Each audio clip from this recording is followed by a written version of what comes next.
yeah, big shout out to the BTC enthusiasts who held a protest outside of my studio in Berkeley. When I got back, it was rather welcoming, so thank you for that. I'm going to share some of the protest signs that they were so kind to make up and see, and kind of give you a little background. So I went up to the hackathon up there, and I got shout out to Babage. These guys gave me this I got this sweatshirt.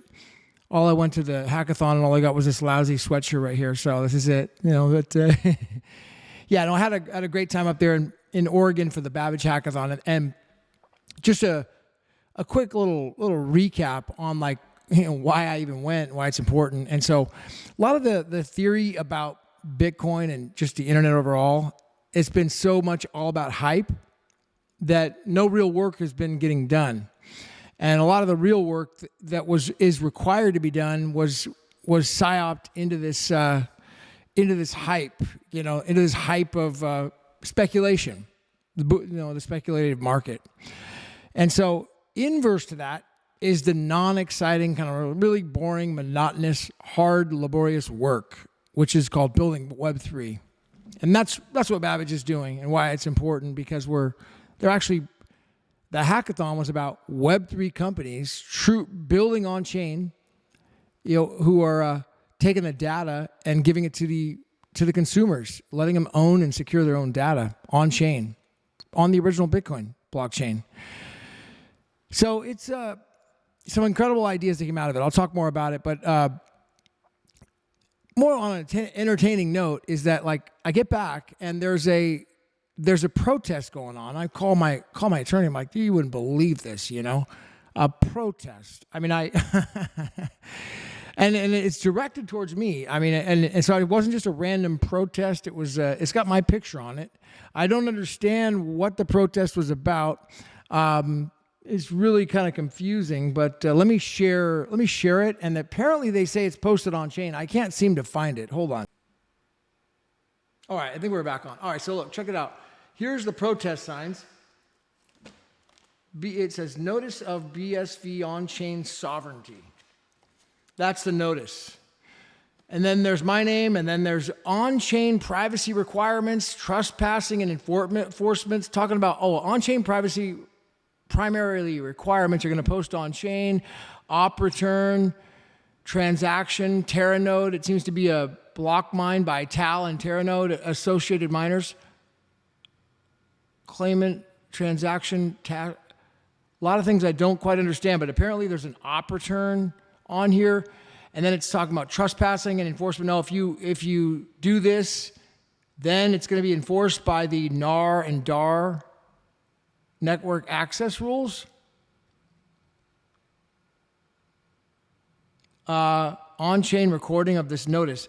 Then it says that there's a Bitcoin block 91770. 917700.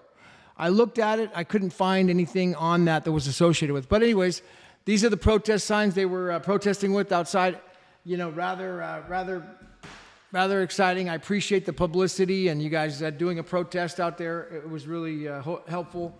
I'm very grateful. Next time, maybe we could just have coffee instead of doing a protest. I mean, I don't understand what they're protesting. First of all, I mean, it seems to be what it's angled at is that BTC is better and BSV is a scam. I think that's the angle, but I don't get it. It seems like they were trying to pretend that I was holding the protest, So it's rather, I'm not gonna go, yeah. I'm just gonna say thank you very much. If it would be probably more productive for you protesters to have a coffee with me and tell me what your point is, and I'm open to listening. And if you think that what you have is better, I'm no freaking expert, dude. Don't think I'm some expert. I'm not, dude. I'm not God Almighty with this stuff. And just holding a protest is great. There's nothing wrong with protesting. I have no objections as long as it's not on private property like this protest was on private property. That I do object to. So being mindful of that. Anyways, just be mindful of that. If you guys do hold a protest, everyone's been put on notice. Next time, if it's on private property, there will be placed under arrest. Just FYI. I've got people already put on notice for that. So I don't. It's feel free to do your protest all you want, but just not on private property. That being said, it's rather encouraging, and I appreciate you guys' publicity, shall I say. Now back to the Babage, to the hackathon, and more of the exciting stuff. So yeah, let me just finish up. So it's that block. If anyone can look into it, it's block 917700, and on the protest sign, it talked about Tal mining the block, and I do see that block, but I don't see anything about the protest on here. I'm looking at the JSON transaction, and I'm not seeing it on here. So the op return. Maybe there's another way to view it, but I don't see it. Analytics, plugins. So something to check into. The more exciting things, what's really, really terrifying and scaring the protesters is what's going on with BTC. Because the only real threat to BTC is Bitcoin itself. While the underlying protocol, that's Bitcoin, the underlying protocol, it holds the same properties, like the same miners, the same infrastructure, all that's identical. So while these altcoins, these other completely separate chains and altcoins are all alts, that's what they are, they're not holding the same real threat over BTC like Bitcoin does, because it's just a matter of the miners seeing profitability or less profitability. It really comes down to the nodes and the miners. If they're not seeing profitability on the chain going forward with BTC, then they're going to switch. And they would switch to Bitcoin. They could switch, I think, to a couple of others that are SHA-256 as well. It wouldn't be the only option. You got other options too. But it's probably the more likely than not option is just switching over to the original Bitcoin, because it's so cheap. And there was a crisis over the weekend when I was gone, maybe while the protest was going on, maybe this is what sparked it, and that the whole crypto market tanked down. A lot of things went away to zero. A lot of the scams went to zero. Greg Coin BTC went down, way down, and so did the original Bitcoin. Everything went down. And I don't know if it went, it went down. I actually was able to buy a bunch more while I was up there, thank God for the Orange Gateway, because they were able to help me do that. Freaking awesome. They worked, everything was great. But, it's, what can I say? Yeah, just some of the highlights. There was some really good businesses. I'd say the number one brand that's going to come out of there is the Clockchain. He didn't win, but he has this amazing business, and it's not an exciting business. No hype. It's like ADP, time cards, on-chain, Clockchain. It's so brilliant. The problem that he was solving was his own. He was an employee and clocking into work every day. Then when he was when he was checking his time cards, it would go into a black box, and he couldn't actually see exactly what the employer had logged in for the time that he gave them. They didn't receive that to him. They didn't record that. So then he started keeping a manual log of his time, and the time that he was reporting was different from the one that he was getting paid on. It was about short 15 minutes, 13 minutes every hour. And so he's like, hey, guys, I think I have a couple questions to the company. I have a couple questions about the time you're paying me on it. I'd like to ask a few questions. And they fired him for asking questions. So he had a motive of trying to find a better way to, as opposed to suing the people and going into other ways, he decides, like, let me find a better way to do this. And so that created the idea of this business Clockchain. And the Clockchain will be like an ADP company where the employees and the employers, they both get to log their time in and out on chain on the public ledger. So that's like a freaking real world business use. Not an exciting business use, but it's freaking definitely serious. And he was I think he was a second place winner, Clockchain. So he won some serious money. And they give away Babage gave away 13,000 total at the event. It's pretty good. It's a pretty damn good little prize pool for the winners, And the first place one I think is going to be huge. I mean, they're badass. They're a really serious business, building like a running, walking, climbing app, all logging everything on chain, even with the location and the steps and the times, all on chain. And then the user gets to own his own data, so he doesn't have to. My fear was, so I just put it out there for everyone to have and they all use it now? No, it's the user actually owns his own data. And then the user gets to decide, do I want to publish this data? I'm going to publish it. Do I want to make this data public so everybody can see what I'm doing and share it? I want to say an example was hiking to Mount Everest. I want to log that and show what day I did it, what time I did it, and I want proof that I was there, all on chain, and I want to put my picture there of me hiking Mount Everest. That's something I want to have public because I want to be able to prove that I did that and I made that accomplishment. That's an example. Now, my everyday steps, I probably wouldn't carry that. Put them all on there, all on chain, running, walking, hiking, whatever. But if it's more private stuff, then I want to keep it private. But that was really a badass business. There was some really cool video. It was a video game app where some young kids in college there in Medford, they came up with a Ready Player One style game where you click on I think they called it Golden Cookie, and click the prize and you buy it all on chain. You click it. It was a really simple game. Like they styled it off of Ready Player One, the movie. You click it, and then you put it in your box and you can trade it back and forth. It was for gamers, really good. They won, I think, third prize. They were really good. Some of the people I met there, there's some super smart people. One guy who nobody has probably heard of yet. His name's Colin. He used to work at Apple. He was there went to college, went and worked at Apple 4 years. He interviewed with, gosh, who was it? Microsoft. He interviewed with Google, Facebook. He turned down Meta. It wasn't aligned with them. And he ended up working at Apple for 4 years. And he worked on the VR stuff, kind of like, what's the legendary guy? Palmer Luckey. Palmer Luckey was the brain at Meta. He was the VR guru genius that they brought on at Meta. He's like the pioneer of the VR, the man. Now Colin worked in VR as well at Apple.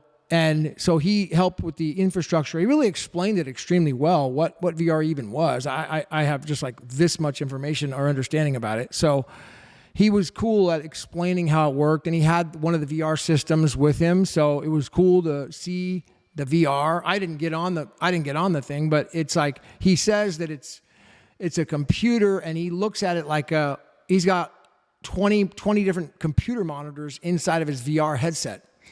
So he may be like, he was inside of the hackathon and he had the VR thing on in the computer, and it looks really weird. But while he's in there, he's got like 20 computers going at once, as opposed to everybody else on one single little laptop MacBook. He's plugged into this mega unit, dude, Megatron. He's more efficient. So this guy, while he didn't win the hackathon, he was there to meet people, explore. He's brand new to the industry, like freaking brand new. So we're talking less than just this year, just a few months that he even heard of this thing.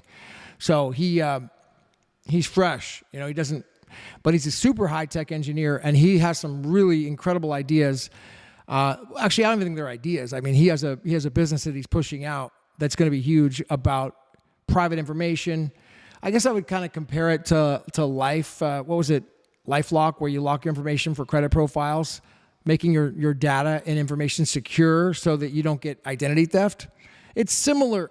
The way I would understand it is it's similar that like a Web 2 business on Web 3, all on chain, owning your own data, owning it and controlling all your own private information, all on chain. So that was a really good one. I had a really good time hanging out with Brett Banify. He and I We hung out the first night, had a badass time. We talked late at night with Colin. Actually, I really got to know Colin. He's a big entrepreneur. He's going to do some big things. I expect some really big things from him. And Brett, it's just great to hang out with him and spend a lot of time with him. We stumbled across a book by the famous Manly P. Hall. Manly P. Hall is like the #1 researcher of all time. He's a Freemason, one of the best researchers, maybe the top. I mean, he's an amazing researcher. And I found out about him from Saint Germain, learning about Saint Germain and reading about the history of Saint Germain. Then I stumbled upon Manly P. Hall because Manly P. Hall did the research on Saint Germain's appearance at the signing of the Declaration of Independence and the speech that he gave when the Declaration of Independence was signed. And it's pretty, in my opinion, it's as true. It's a story. I believe it's a nonfiction story. I believe it's a nonfiction transcript about the speech that was given. And that's how I heard about Manly P. Hall. And we stumbled across this amazing book at the event that was an original number 7 of 500 of the Secret Teaching of All Ages by Manly P. Hall. And it's like this famous, like world famous book published in 1928. And it's just like epic that it was even there. An original copy. It's like this big. It says like a yard big, it's huge. I got a picture of it. Casey Nicole was freaking awesome. She's really helpful. Met her for the first time. She's like super, super helpful and instrumental in making everything happen up there at the hackathon. And she was basically, she was like executive assistant to the hackathon, I would say. Without her, it wouldn't have gone as smooth as it did. So she's a really, really helpful and instrumental in the whole thing. I met with Braden from Babage. He's putting out a new thing. It's kind of like your link tree, all on chain. And I got on there, link tree, where you have all your social. I actually put it on my X account, so you can see it on X, and it has my link tree on there. And it's gonna have tips and donations in Bitcoin on there. I think it'll be on there soon. It's this whole meta. It's all what's called meta. Not meta, but it's Babage's new, not the new thing. It's still on the metanet only. So I didn't roll out the whole thing yet with the payments on the metanet because people aren't on the metanet yet. And so the metanet is Web3. That's what metanet is. That's Bitcoin's base layer Web3 metanet. And if you're a freaking tech guy, an engineer, dude, you can just please thank me later that I'm even telling you this, because this is the freaking future and it's here now. The infrastructure for Web3 and metanet is built now. Apps have already been rolled out. These are all businesses that were there that were rolling out on these hackathon things. I mean, but at the same time, it's like the early days of Linux on these browsers. 1993, 1994, maybe.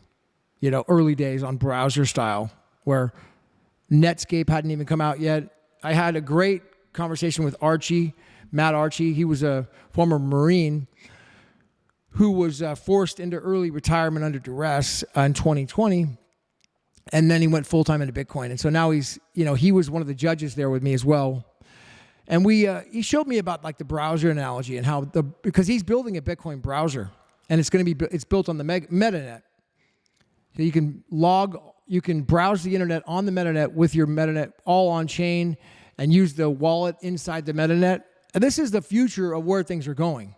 And he showed the analogy about the browser analogy about the early days of how Linux kind of came up with the first browser. I think it was called the Linux team or Mozilla team. And then it evolved to Netscape. And then all of a sudden, Internet Explorer came out and just took the whole thing over. And they got sued for what is it? They got sued for Title 15, the big... Yeah, they got sued for like trust... It's Title 15 USC code number 1. It was back in the day, and it's basically a monopoly. Simple terms, it's a monopoly where if you're a monopolized business like Microsoft was doing at the time, they had to get shut down and taken on. And the Google browser emerged. So now apparently, what I'm hearing from him, from Archie, that Google's going through the same thing right now. They're getting sued for a monopoly on the browser implementation. I think it's from Perplexity. So that's a new news to me. But the really great to connect with Ty as well. Ty's like, dude, I would say Ty is probably he's like the real, genuine, authentic Vitalik. From like, well, Vitalik, I don't know the guy, but he seems like a smart guy. He's not really that smart because look at Ethereum, it's just not, I mean, he's smart because it's of the success. I will say that. But in the long term, it's not an operable system. It's not functioning. It's not working. And it just doesn't do what it's supposed to do. So anyways, that in those terms, he's smart to get rich off of it. That's why he's smart. But he's not. Ty is the real deal. Like he's actually building with integrity on computation with integrity by Babage. So like building integrity with the base layer on Bitcoin, which is the long-term vision of what's happening on chain and Web3. So I would say he's a lot like that. He's a really quirky guy. He's very socially awkward guy, but he's very, when it comes to the computers, he was born with a computer in his lap. I think I had him on the show before, and he had a computer. He was born with a computer, or he got a Braille computer because he's blind. So he got the Braille computer when he was like 6 years old. He won it.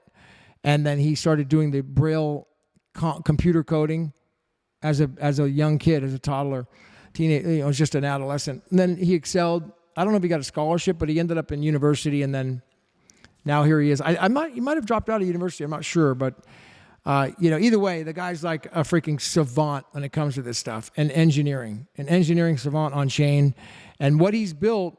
In summarizing it in my simple terms for everybody out there, so you understand the significance of why it's so important. I got a call from Timothy Swan on the way back yesterday. He calls me up about some ideas that he had about building an app on Bitcoin that allows for people to transact offline when you're not online. And I suggested Simply Cash. But what I told him, I said, if you're going to do it on your own, I said, before you even consider that, let me just kind of give you the story about what's been happening. You got Centbee, they've shut down. Money Button, they shut down.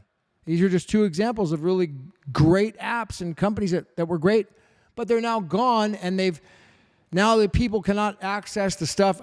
Now they can still get their Bitcoin back, but they can't access the wallet anymore, and the wallet doesn't work because it's not interoperable. It's not in a vendor neutral environment.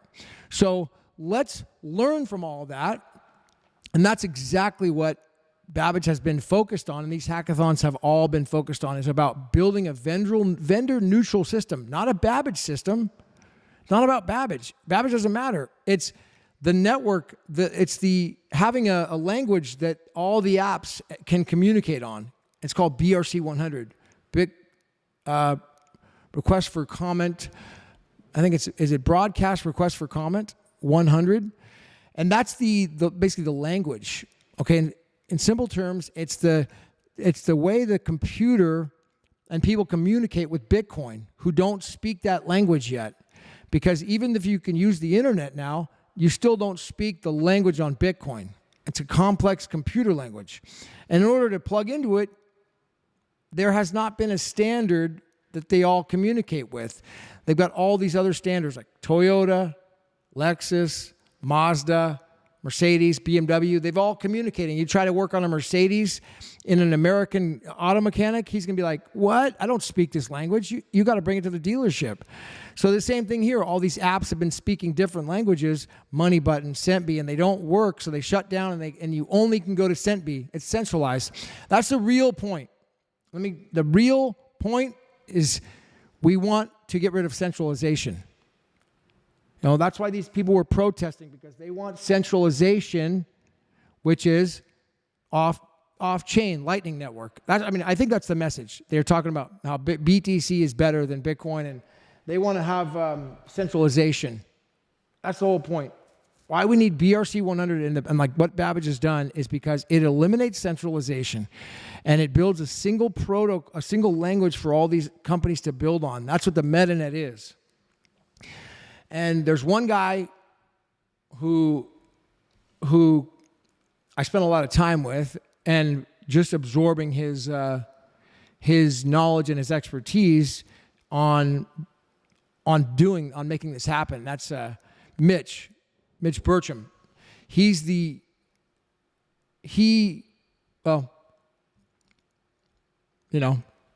gets it. And so I'm starting to get it. I'm starting to understand it. I'm starting to see why having a protocol like a BRC 100 protocol is so important to having no centralization. Because one thing I am passionate about is no more centralization. I'm sick of it, dude. I don't want. How we get there is where I'm trying to figure out. But now I'm seeing it's BRC 100 is how we get rid of the centralization. We get rid of these middlemen in our life. I'm here because I want peer-to-peer. I want no centralization. Dude, that's what I want, dude. On-chain, no peer-to-peer, no centralization, pure organic growth. That's how we win, dude. That's how we win. We take the power back, peer-to-peer, and we have no centralization. We don't put our faith in another Centbee, in another money button, in another freaking lightning network or whatever. That's how we do it. So thank you to the protesters who really spent a lot of time on these signs. And I do appreciate you guys doing the signs and making all these signs. That was really great. Having the protest and holding these signs out. I don't know how long you were holding the signs out front there. And again, you had to post more protest signs in public. That's up to you. Really, that's up to you. I mean, it kind of looks like it was I don't understand. I'm not going to make any conclusions. I don't understand the protest, but good for you, and I appreciate you guys doing it, and thank you for the publicity and having a laugh for everybody who saw it. And that's it. All right, so hit the ones. My little recap from the little hackathon and little protest that I got greeted to when I got back. So that's all I got. Hit the ones. I'll see you at the top.